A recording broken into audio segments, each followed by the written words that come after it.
have made it a reality for the first time in the world. Such a huge mass transit system, more than $3 billion, that is about 22,000 crore.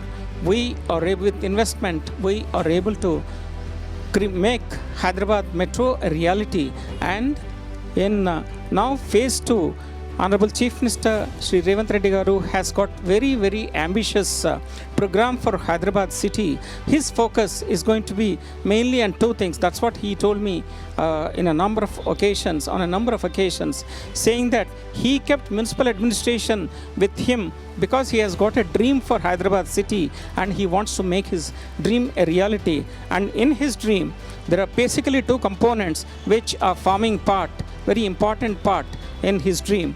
One is the Musi River rejuvenation and the second is expansion of Hyderabad Metro Rail project.